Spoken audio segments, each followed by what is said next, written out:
Gracias, buenas tardes. Agradecer a Asbank por esta invitación a esta nueva edición del PLA 2019. El tema de protección legal de los oficiales de cumplimiento es un tema muy sensible, porque la primera pregunta que debemos responder es: ¿proteger al oficial de cumplimiento de qué? Y lo que salta a primera vista es que hay que protegerlo, por ejemplo, de riesgos físicos. El oficial de cumplimiento trabaja con elementos que tienen que ver directamente con actividades del crimen organizado, desde grupos terroristas hasta narcotráfico. Ahora conocemos de estructuras de corrupción que efectivamente matan gente, y esto, sin duda alguna, pone a este funcionario en una situación compleja. Tan es así que hay que protegerlo del riesgo físico, que uno de los elementos de protección, como veremos más adelante, que provee la ley, es que tiene que estar protegida su identidad. Una dificultad de hablar en un auditorio tan grande como este, que en cualquier otra circunstancia, hablando de otro tema y a otro auditorio, uno quisiera saber cuántos abogados hay acá, cuántos son penalistas, cuántos banqueros y cuántos oficiales de cumplimiento. Yo sería muy idiota si en este momento dijera que levanten la mano los oficiales de cumplimiento. Estaría incitando a un hecho ilícito, y si algún oficial de cumplimiento levanta la mano, hay que despedirlo y someterlo a un tratamiento de células madre, porque no entendió absolutamente nada de lo que está previsto en la ley para protegerlo a él mismo. Entonces, hay riesgos físicos que efectivamente requieren un tratamiento sensible respecto al oficial de cumplimiento, pero también hay muchos otros riesgos que derivan de la propia ley. El oficial de cumplimiento puede incurrir en responsabilidad administrativa. Vamos a ver luego que hay un cúmulo de sanciones que se han venido aplicando a lo largo de estos años a las instituciones financieras por incumplimiento de los oficiales. Puede incurrir en responsabilidad civil, es decir, que mañana más tarde, por no haber actuado profesionalmente a cabalidad, tenga que asumir el pago de una reparación civil. Puede incurrir sin duda en responsabilidad penal, ya esto se ha mencionado. Hay un artículo del Código Penal específicamente previsto para aquel oficial que no cumple con su tarea. Puede incurrir en responsabilidad laboral, ser despedido si es que efectivamente no está a la altura de las funciones que se le han encomendado. Es decir, hay un conjunto de riesgos que hay que administrar para evitar de que este personaje, que efectivamente ocupa una posición muy sensible y muy delicada, incurra en actos de responsabilidad. Y es que de alguna manera también el oficial de cumplimiento se ha convertido en una especie de jamón del sándwich, porque trabaja en un banco. ¿Y cuál es el objetivo del banco? Hacer dinero, ¿no? Generar rentabilidad. Pero a la vez tiene la responsabilidad de analizar, reportar, denunciar hechos que impiden de alguna manera la generación del negocio. A mí me tocó trabajar hace década y media en un banco, en la unidad anticorrupción de un banco. Y por supuesto, todos los demás, todas las otras unidades nos miraban como los enemigos del banco. Estos son los que nos impiden hacer negocios, porque todo el tiempo uno estaba levantando banderas rojas diciendo: cuidado, no hagan esto. Decía, pero no voy a llegar a mi meta y yo quiero cobrar mi bono. Entonces ahí hay una tensión permanente entre el riesgo reputacional de la institución, que corresponde cuidar a este oficial y su equipo, por supuesto, y por otro lado, el objetivo económico de la institución, que es generar rentabilidad. Esta tensión pone al oficial en una situación sumamente incómoda y precaria, si es que no estuviera rodeado de algunos de los elementos que vamos a ver a continuación. Porque no solamente se convierte en el personaje antipático de la institución, sino que asume una tremenda responsabilidad si es que no administra bien esta tensión entre el negocio y el riesgo. Ciertamente no todas las instituciones cuidan su riesgo reputacional, si no, no habría la lista inmensa y por cientos de miles de millones de dólares que se ha impuesto de sanción a bancos de primera línea. No estamos hablando de bancos de islas, como el Banco de Antigua que se compró Odebrecht para lavar su dinero. Estamos hablando de bancos como el que se ha mencionado, el BNP Paribas de Francia, el Commerzbank de Alemania, el HSBC, 2.500 empresas offshore generadas por el HSBC para sus clientes según los Panama Papers.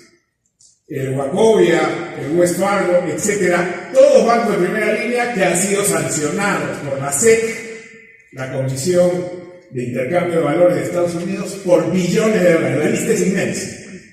Y eso quiere decir que no siempre la reputación de la institución está por delante en la mente de quienes la conducen, y cuando eso no es así, entonces corresponde al oficial de cumplimiento precisamente sonar esa alarma, levantar esa bandera y convertirse en el antipático de la institución, precisamente para cuidar la reputación institucional.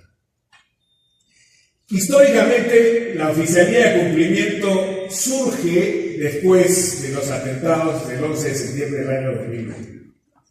Cuando se implementa el Acta Patriótica en los Estados Unidos, como consecuencia de haber determinado que estos terribles atentados terroristas a las Torres Gemelas tuvieron un origen que fue posible debido a actos de lavado de pitufeo que fue modificando dinero y que permitió que los terroristas pudieran organizar esta acción tan tremenda.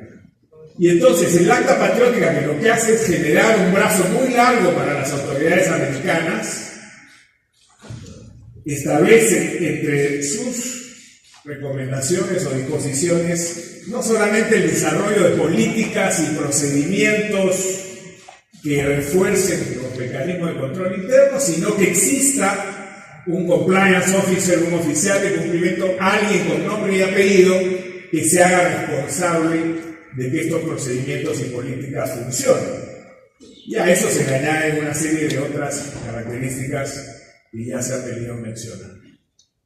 Si hoy día concordamos las disposiciones del Acta Patriótica con otro conjunto de disposiciones del sistema norteamericano, que Gabriel seguramente podrá explicar con mayor detalle que yo, pero fíjense que hay un conjunto de otros elementos normativos que hacen que efectivamente las obligaciones sean cada vez mayores, y no solamente para los Estados Unidos, a pesar de que son normas norteamericanas, sino que hoy día se extienden a otras jurisdicciones como la nuestra. Si concordamos el Acta Patriótica con la ley que prohíbe las prácticas corruptas en el extranjero, la FCPA por sus siglas en inglés, si la concordamos con la Sarbanes-Oxley, la ley que se da después de la crisis de Enron y otras grandes empresas, si la concordamos con las propias regulaciones de la SEC, vamos a tener un conjunto de elementos, y además con los criterios de sentencia que establece el manual de sentencia de los Estados Unidos, donde se establece un elemento en función a puntaje para establecer cuál es la sanción que se le va a aplicar a determinadas personas o instituciones. Todas ellas, todas las que acabo de mencionar, tienen referencia a las oficialías de cumplimiento o a los deberes de cumplimiento de las empresas y de determinados funcionarios. Hacen énfasis, como la Sarbanes-Oxley, en la necesidad de procedimientos de cumplimiento, de auditorías adecuadas, etc. Entonces, hay un conjunto de obligaciones que hoy día ponen al oficial de cumplimiento efectivamente en el centro del debate, y a la oficialía en general, no a una persona física, sino al equipo que trabaja con él, para poder responder a estos retos que el mundo moderno trae en materia de crimen organizado, lavado de activos, gran corrupción, terrorismo, etc.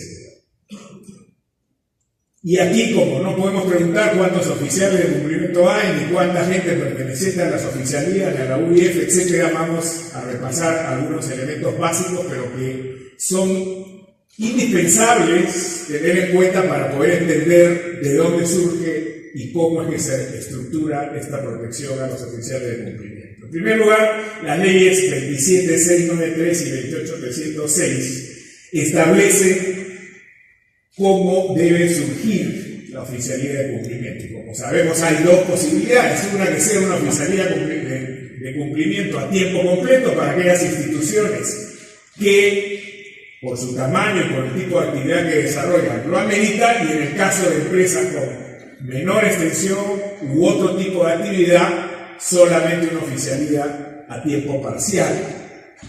Y la importancia de esta función obliga a que tenga las características que ven ustedes ahí descritas en la ley. En primer lugar, tiene que depender del directorio de la gerencia general, es decir, llegar directamente a los niveles de toma de decisión. La oficialía de cumplimiento no puede estar por su responsabilidad en un nivel terciario en la estructura de la organización. Tiene que tener la capacidad de levantar el teléfono y poder hablar con el gerente general y decirle: en este momento se acaba de detectar un hecho gravísimo de riesgo para la organización. O poder exigir que de inmediato se convoque a directorio para que se trate un tema de alto riesgo en el que tendrá que tomarse una decisión corporativa. En segundo lugar, tiene que gozar de autonomía, porque si no fuera así, el cumplimiento de esta función sería imposible. Precisamente en esta tensión entre negocio y cuidado de la reputación de la institución, si fuera el oficial de cumplimiento un subalterno obligado a obedecer instrucciones, no podría nunca cumplir independientemente con su función, porque entonces, cuando hubiera una alta gerencia o una capa directiva que estuviera más interesada en el negocio que en la reputación o en el cumplimiento de la ley, lo obligaría a guardar silencio y tendría que hacerlo. En este caso, la autonomía se convierte en un elemento fundamental, que va a ser luego también una suerte de parapeto a efectos de su protección frente a la ley. Y ahí hay que sumarle que efectivamente tiene que contar con los recursos suficientes. No basta decirle: eres autónomo, independiente, y no darle un equipo, no tener presupuesto, no tener las herramientas tecnológicas que hoy existen y que están además exhibiéndose en las afueras de este auditorio, para poder, en un mundo global y tecnificado, poder cumplir adecuadamente con esa función. Entonces, hay, por la propia naturaleza sensible de la función encargada, una posición especial del oficial de cumplimiento, con un nivel de gerencia, llegada, infraestructura y sobre todo independencia para el cumplimiento de su función. Pero también esto evidentemente le genera responsabilidades cotidianas. Una de ellas es el deber de reportar. Y el deber de reportar no solamente al directorio, sino al ente supervisor, que en este caso es la Unidad de Inteligencia Financiera, y por supuesto a su propio supervisor en la materia. Y de este deber de reportar y de estos informes semestrales, cuando menos, surgen también responsabilidades legales por el cumplimiento, que puede llegar a escalar a un punto tal que termine en la comisión de un hecho delictivo, o se quede simplemente a nivel de una infracción administrativa que tiene un rango menor, pero que también generará una consecuencia legal. Bueno, no voy a repetir lo que ya ustedes conocen de sobra, el tema de los ROS, y aquí es donde surge como elemento central el tema de la reserva de la identidad. La ley ha previsto adecuadamente que tiene que hacerse todos los esfuerzos para que el oficial de cumplimiento mantenga una condición de anonimato. Esto equivale a lo que en el sistema anglosajón anticorrupción se conoce como whistleblowers, que vendría a ser una suerte de informantes o trapitos, es la traducción al español, pero eso suena un poco indecente y poco oficioso. Y entonces, esa condición de informante, de ser capaz de transmitir información, hoy día ha generado por la propia jurisprudencia global la necesidad de dotar a esos informantes, colaboradores eficaces en algunos casos, en otros casos testigos anónimos, dependiendo si han participado o no de la comisión de hechos ilegales, de un conjunto de elementos de protección. En la ley peruana, por ejemplo, al testigo protegido o al colaborador eficaz se le asigna una serie de posibilidades. Desde mantenerlo con un código cifrado, habrán visto ustedes cuando se ha debatido en los casos de corrupción de estos últimos tiempos, que se dice el colaborador número 003PQR o el testigo protegido AQ42, esos códigos asignados precisamente tienen la virtud de poder proteger la revelación de la identidad de ese personaje, y al oficial de cumplimiento le cabe la misma condición, precisamente porque, como he señalado al inicio, es un funcionario que trabaja con niveles de alto riesgo. Por lo tanto, el tema de la reserva de la identidad y el deber de reserva de la información que administran las oficialías de cumplimiento es un elemento central, y la ley lo remarca una y otra vez. Al punto que quien revela o viola esta prohibición de revelación incurre también en responsabilidades legales. Parte del problema es cuán seguros son nuestros sistemas y cuánto efectivamente podemos lograr que esta reserva de identidad o reserva de información se mantenga.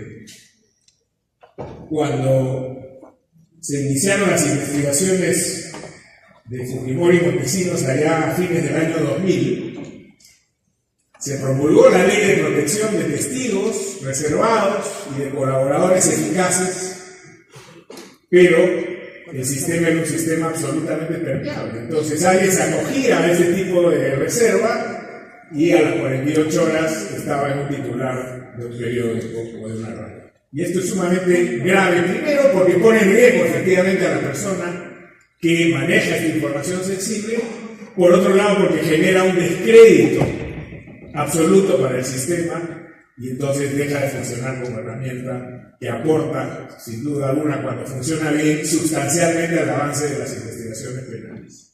Nuestro sistema, como los más avanzados del mundo, incluso prevé la posibilidad de cambio de identidad, sacar del país a la persona. Habrán visto ustedes en películas cómo hay casos en los que testigos o informantes son sacados de su entorno natural, llevados a un lugar de protección, se les cambia la identidad e incluso salen del país. Esas son medidas extremas precisamente para poder cuidar y proteger a quien cumple una función tan sensible respecto de organizaciones que pueden tomar represalias o retaliación que pondrían en riesgo incluso su propia vida. Hay requisitos y hay obligaciones. Evidentemente el oficial de cumplimiento no puede ser un improvisado, tiene que ser alguien que tenga experiencia, que conozca el sistema, que sepa manejar las herramientas adecuadas para poder procesar la información que está obligado a procesar. Evidentemente tiene que evitarse nombrar a personas que puedan tener conflictos de interés, que no tengan vínculo laboral directo con el obligado, y por supuesto que sean personas que tengan una cierta solvencia moral para efectos de poder cumplir con esta delicada función. Todos estos son requisitos establecidos en la ley. Y en el ámbito de su mandato estará pues proponer las políticas, las estrategias, hacer los informes, presentarlos, sustentarlos, evaluar las operaciones sospechosas, escalarlas cuando sea necesario según el sistema, etcétera, etcétera. Hay un conjunto de obligaciones que luego se convertirán en el piso sobre el cual podrá generarse la responsabilidad de este oficial de cumplimiento. Cuando incumple con estas funciones, y aquí hay dos tipos de incumplimiento, hay el incumplimiento del oficial propiamente dicho, pero también hay el incumplimiento de la institución a la cual sirve este funcionario. Y la ley administrativa ha establecido un conjunto de infracciones cuando se incurre en alguno de estos incumplimientos. Las infracciones, como ocurre normalmente en el derecho administrativo, pueden ser leves, graves o muy graves. Y la categoría de infracción dependerá de la importancia del deber violado y se traducirá en montos económicos que irán escalando según el nivel de infracción. Evidentemente las leves tendrán un monto mucho menor al de las muy graves. Pues fíjese que la ley establece como infracciones graves para la institución no designar al oficial de cumplimiento. O sea, esa es una infracción relevante porque por mandato de la ley tiene que cumplirse con esa designación. no comunicarle a la UIF en tiempo oportuno la designación para que se puedan implementar los mecanismos de seguimiento y supervisión, no darle el rango que se merece, y esto tiene que ver con la autonomía. Así como la discusión de la reforma de la Administración de Justicia, el elemento central está determinado por la independencia del juez, en el ámbito del sistema de cumplimiento, la independencia del oficial juega un papel fundamental. Por eso es que la ley obliga expresamente a dotarlo de una serie de condiciones y de infraestructura para que pueda cumplir con su papel. No hacerlo implica una infracción administrativa de carácter grave.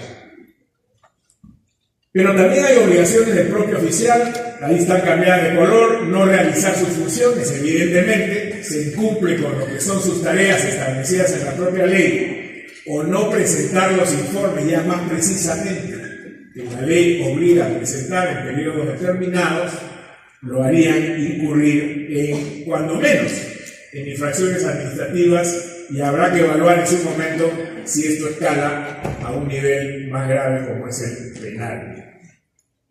Fíjense la evolución de las sanciones del año 2016 al 2018.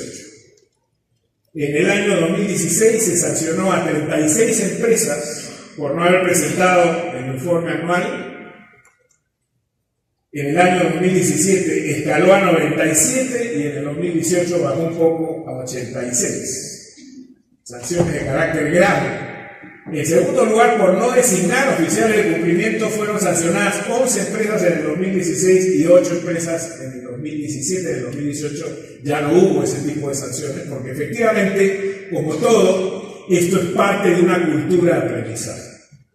Cuando se habla de cumplimiento, y ahora como los anglicismos están de moda, de compliance, lo que finalmente interesa no es tanto que se llene un conjunto de requisitos y que uno pueda ir marcándolos, sino que haya una cultura que sustente esta actitud de cumplimiento con determinados estándares. Bueno, en este caso es igual. Y la generación de esa cultura de cumplimiento normalmente toma tiempo, es un proceso, porque hay que cambiar hábitos y formas aprendidas en el pasado de cómo hacer negocio, de qué implica generar rentabilidad en una institución financiera sin incurrir en hechos delictivos o ser cómplice, etc. Bueno, quiere decir aquí que efectivamente hay un mejoramiento sustancial en el hábito de la designación, y esto tiene que ver, por supuesto, con la aplicación de sanciones previas que van generando a veces un poco bajo presión el cumplimiento de la ley. Otras sanciones, lo cierto es que entre el año 2016 y el año 2018, aproximadamente 250 empresas han recibido algún tipo de sanción por incumplimiento de obligaciones referidas al oficial de cumplimiento. Ya se ha mencionado, por el tiempo no me voy a detener en el tema penal. Existe una norma específica que tiene una pena de hasta 6 años de prisión por una modalidad derivada del delito de lavado de activos, en virtud de la cual el oficial de cumplimiento puede terminar siendo denunciado e incluso privado de su libertad. Es cierto que en el ámbito de los delitos 6 años no es un tope muy alto. Para que uno vaya preso físicamente en este país, la pena tiene que superar los 4 años. Por lo tanto, el margen entre 4 y 6 no es un margen de riesgo grande, como si fuera un delito similar a los otros de lavado de activos, que tienen pena de hasta 12 años o incluso más. Pero ciertamente lo delicado de la función ha llevado al legislador a este punto. Y por eso es que la Corte Suprema también se ha ocupado de la problemática de los oficiales de cumplimiento. Ya en el año 2012, es decir, hace 7 años, la Corte Suprema emitió una circular, la 427 de ese año, que establece ciertos criterios para los jueces. Y fíjense que es importante, porque ¿de qué sirve tener en la ley una prescripción que obliga a reservar la identidad del oficial de cumplimiento si luego un juez lo va a amenazar, ocurre con frecuencia, me ha tocado muchas veces absolver consultas en ese sentido, que un juez oficia al banco en el contexto de un proceso penal y dice que comparezca el oficial de cumplimiento a dar su declaración testimonial para que refrende el informe que nos ha enviado. Tuvo que intervenir la Corte Suprema para decir que eso no se puede hacer. El oficial de cumplimiento no es un ciudadano cualquiera y por lo tanto usted, señor juez, no lo puede citar a declarar porque está violando la reserva de su identidad. Y para eso la Unidad de Inteligencia Financiera tiene sus peritos especializados en la materia que serán quienes se sustituirán en el oficial de cumplimiento cuando la autoridad judicial o fiscal quiera alguna aclaración, algún debate, alguna ampliación del informe que ha sido remitido estableciendo la existencia de evidencia sobre actos de lavado. En segundo lugar, los reportes de operación sospechosa no son prueba que necesariamente vayan a llevar a una determinación de responsabilidad. Dice la Corte Suprema, el ROS tiene menos valor en este proceso de ponderación que tendrá hacer el juez sobre la evidencia que tiene al frente que los informes de la Unidad de Inteligencia Financiera. Por lo tanto, como la Unidad de Inteligencia Financiera emite un informe analítico, es razonable que la máxima autoridad judicial en este país haya dicho, ojo, que si tienen que ponderar entre el ROS y el reporte de la UIF, debe primar por su exhaustividad y su profundidad el reporte de la Unidad de Inteligencia Financiera. Y finalmente, en el ámbito de la responsabilidad penal de los oficiales de cumplimiento, dice también la Corte Suprema, no pueden saltar de frente a establecer si ha cometido el delito de omisión de reporte sin tener en cuenta lo que la autoridad administrativa ha dicho al respecto. Si ese oficial de cumplimiento ha sido sometido a un procedimiento administrativo, esos antecedentes tendrán que incorporarse en el análisis penal para determinar si efectivamente hay o no responsabilidad del oficial de cumplimiento. Y en resumen, estas son las reglas de protección para los oficiales de cumplimiento. En primer lugar, ¿cuál es la regla número 1 para que esté debidamente protegido? Que cumpla con su trabajo. Es una verdad de perogrullo, pero así funcionan las cosas.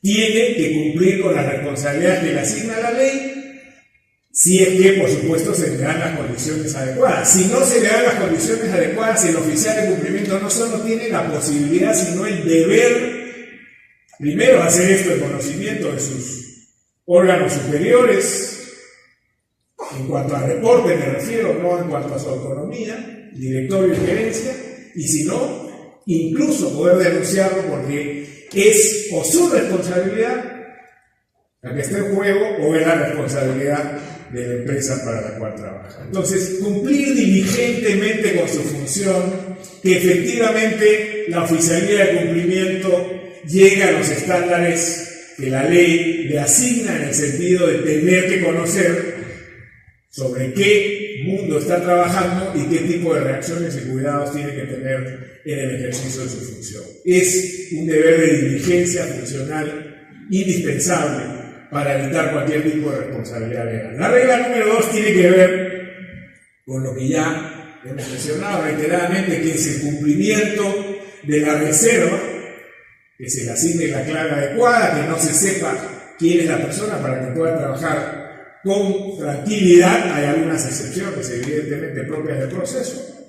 En tercer lugar, la confidencialidad respecto de la información que maneja la oficialía de cumplimiento. Las filtraciones aquí son nefastas, no solamente porque confabulan contra el avance de las investigaciones. Nosotros nos hemos opuesto sistemáticamente a las famosas comisiones de investigación del Congreso. Porque si hay una fiscalía investigando la comisión de un hecho delictivo, ¿qué tienen que hacer los políticos en audiencias públicas y declaraciones ventilando las pruebas propias de la investigación? Bueno, nada de eso debe ocurrir en el manejo de la información por su sensibilidad en manos de un oficial de cumplimiento y su departamento.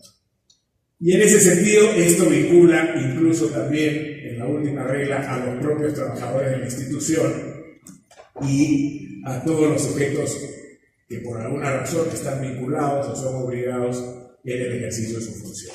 Entonces, hay un conjunto de riesgos físicos y legales que penden normalmente sobre la cabeza de la oficialía de cumplimiento. La ley se ha encargado de establecer mecanismos de protección que es responsabilidad fundamentalmente de la empresa cumplir, en algunos casos de terceros, como los jueces, por ejemplo, pero en esencia va a depender fundamentalmente de la capacidad del oficial de cumplir con su tarea en el estándar previsto por el sistema para que este mecanismo funcione adecuadamente en la lucha contra el lavado de activos. Muchas gracias.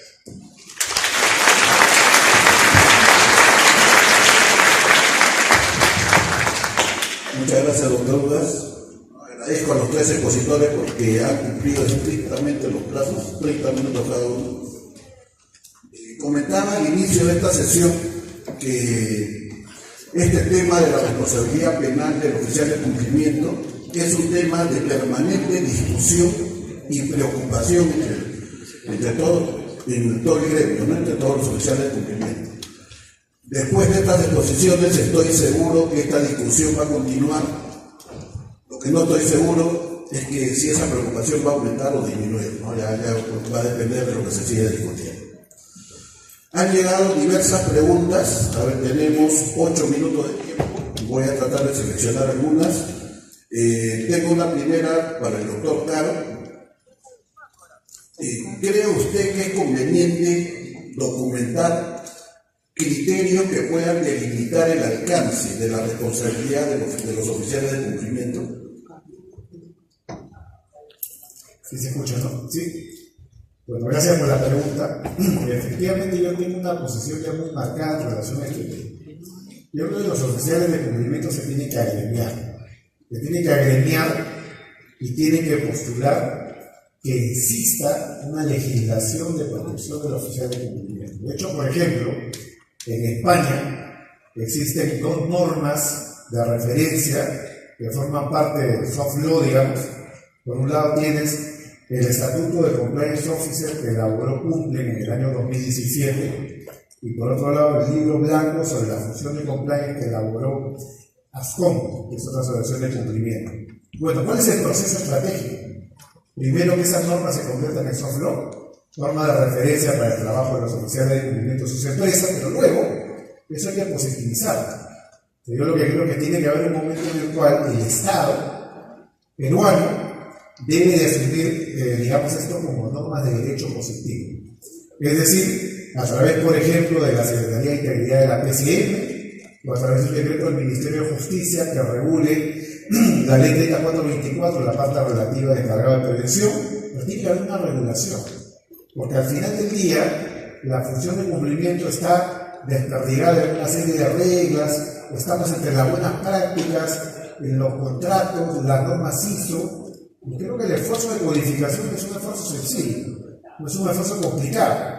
Y una vez que surja el primer modelo de estatuto, hay que hacer el lobby legal correspondiente para que eso se convierta en una norma de rango de ley. Y los alcances son muy sencillos, Debe de haber un alcance que tenga que ver con las cuestiones contractuales, cuál es el marco de protección, el desarrollo de lo que ha expuesto el profesor José Ugas, es decir, detalles, digamos, de lo que puede implicar cuestiones contractuales, relaciones hacia arriba y hacia abajo en toda la organización, el tema de independencia, etc. Pasar del soft law y las buenas prácticas a una norma de derecho duro y positivo.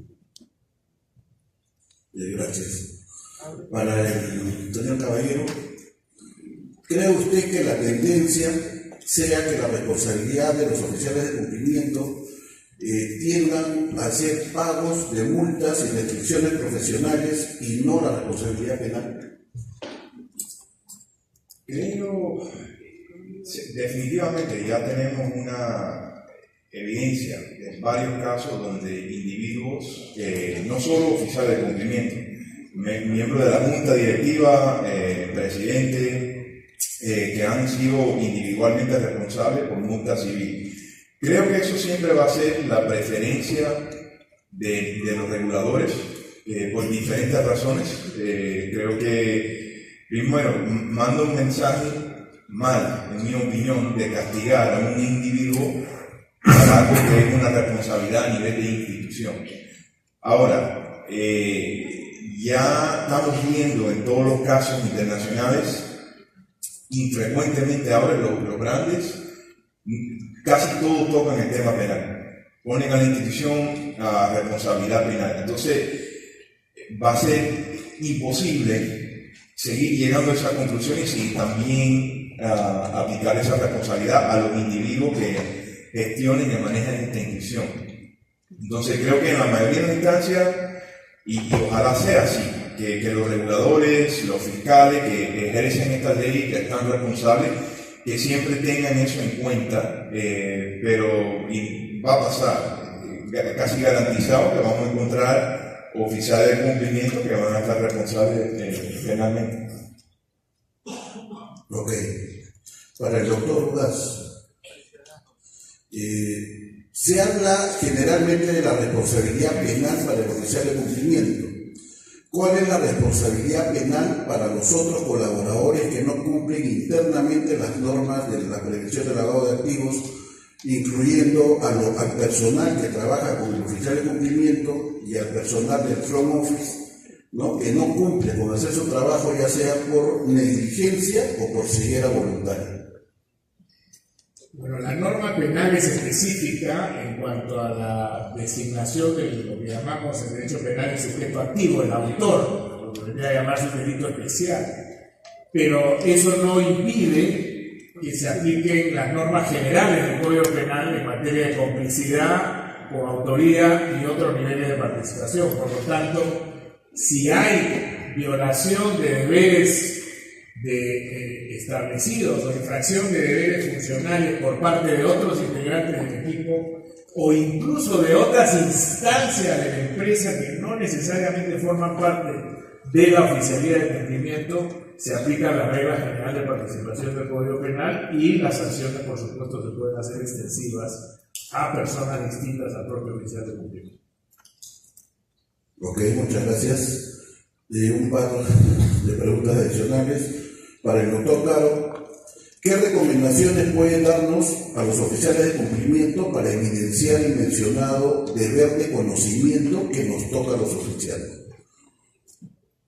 A ver, este es un tema complejo porque depende mucho de qué tipo de trabajo se está realizando. No todos los oficiales de cumplimiento tienen el mismo alcance de actividad porque cada sector es distinto, cada caso tiene una particularidad. Pero en términos concretos, si tuviéramos una discusión procesal, una discusión forense, eso pasa por probar los procedimientos. Es decir, la mejor protección que tiene un oficial de cumplimiento es tener procedimientos preestablecidos. Con un ejemplo bien concreto. Si estamos dentro de lo que es compliance obligatorio, es un compliance que tiene un sistema de salida, que es el reporte de operación sospechosa. Pero si estamos hablando de la ley 3424, no existe ni en las normas ISO. ¿Su opinión respecto a la relación entre el Partido de los Trabajadores, Brasil, con la entrega de dinero de la Caja 2? Y si es posible que ese mismo sistema se replique en el Perú. Bueno, yo voy a empezar por ver Netflix, ahí está bien explicado. Lo primero que hay que decir es que la corrupción no tiene ideología. O sea, puede ser el Partido de los Trabajadores, que estaba en eventos donde se dice esta es la prueba de que la izquierda es la generadora de corrupción, y otros que dicen que la gran corrupción es producto de la decadencia del capitalismo. Bueno, Marcelo Odebrecht era de derecha y Lula es de izquierda, y los dos estaban involucrados en el mismo tema de corrupción. Por lo tanto, la Caja 2, hasta donde han llegado las investigaciones en Brasil, no está clara la conexión con el Partido de los Trabajadores directamente, sino más bien con la actividad empresarial de las empresas que formaban el club de Lava Jato. Pero sin duda alguna, Lula como personaje político fue un actor principal para las conexiones políticas de Lava Jato al más alto nivel en América Latina. Por eso hay 16 expresidentes prófugos, 15 prófugos y uno suicidado, como consecuencia de esto. Quiere decir que apuntaron a los niveles más altos de la estructura política de cada uno de los países, y eso fue posible a un actor como Lula en principio, ¿no? Muchísimas gracias a los tres expositores por sus valiosos aportes sobre este tema y dejo al presentador. Gracias Américo. Bueno, para reiterar el reconocimiento a los señores expositores y entregarles un presente por su valiosa participación en este Congreso CLA 2019, Américo Villalobos entrega este presente a los señores Gabriel Guido Carlos Caro, socio fundador del estudio Caro y Asociados, al señor Gabriel Caballero, socio del estudio Holland and Knight en Estados Unidos, así como al doctor José Ugaz, socio fundador del estudio Benítez, Vargas y Ugaz Abogados. Les pedimos a todos, por favor, si se pueden poner en la parte delantera, como dijimos, la corbata, ¿no? del escenario o del estrado. Adelante, por favor. Mira adelantito. Así es, así podemos tener una foto de portada. Damas y caballeros, agradeciendo los apoyos institucionales recibidos, así como los auspicios para la realización de este congreso, les queremos recordar que al término de la jornada de hoy están cordialmente invitados al cóctel de bienvenida que les ofrece la Asociación de Bancos del Perú en el foyer contiguo a esta sala. Damos paso.